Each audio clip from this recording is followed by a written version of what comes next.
আসসালামু আলাইকুম রহমতুল্লাহ। সবাই কেমন আছেন? আশা করি ভালো আছেন। ভিডিও বানানোর সময় পাই না ভাই, তবু চেষ্টা করি মাঝে মাঝে বানানোর জন্য। তবে আমার এক ভাই কমেন্ট করছে যে সে গত 7 দিন যাবত ওখানে আছে, মানে হোস্টেলে ওরা অনেক লোক আছে, কাজ কাম দিতেছে না, তো খাবার দাবারের সমস্যা।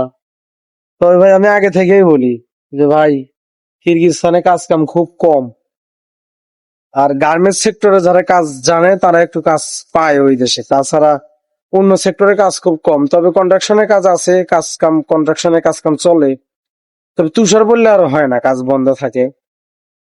আর ওই দেশের লোকেই অনেক বেকার থাকে, ওরাই টুকটাক কাজ কাম করে, মানে সবকিছু রাস্তাঘাট ঝাড় দেওয়া, এটা সেটা করা ওদের লোকেই বেশি করে।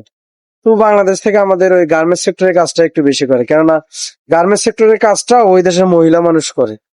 পরে এই যে বাঙালিদের বেতন কম হওয়ার কারণে বাংলাদেশ থেকে লোক নিয়ে ওই মহিলাদেরকে বাদ দেয়, ওই দেশের নাগরিক যারা আছে, নারী নাগরিক, ওদেরকে বাদ দিয়ে বাঙালিদেরকে দিয়ে কাজটা করে। তো এই হলো অবস্থা। তার মধ্যেও অনেকজন ভালো থাকে, অনেকেই খারাপ থাকে। তো এই হলো অবস্থা, ওদেরকে বাদ দিয়ে মনে করেন বাঙালি দিয়ে কাজ করায়, তার ভিতরে অনেক ভালো থাকে, অনেকে খারাপ থাকে। তবে আমার জানার মতো অনেক বাঙালি ভাই কষ্টে আছে ওই দেশে, বেশি ভালো নয়। তবে যারা দেশে আসতে চান আসতে পারেন, ওই এক্সিট ভিসা করতে হবে।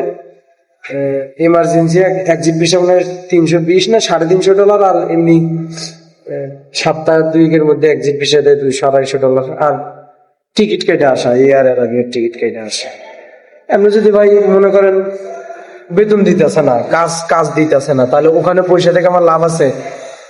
দেশে আসবো, এসে কাজকর্ম করে দাও, যদি ঋণ বাদে থাকে কিছু টাকা দিতে পারো। আর ওখানে যদি পয়সা পয়সা দিন বার করি, ইনকামও হবে না, ঋণের বোঝা আরো বাড়বে। তো ওখানে থাকার থেকে না থাকাই ভালো। এটাই আজকে আপডেট দিলাম। আসসালামু আলাইকুম রহমতুল্লাহ, ভালো থাকবেন।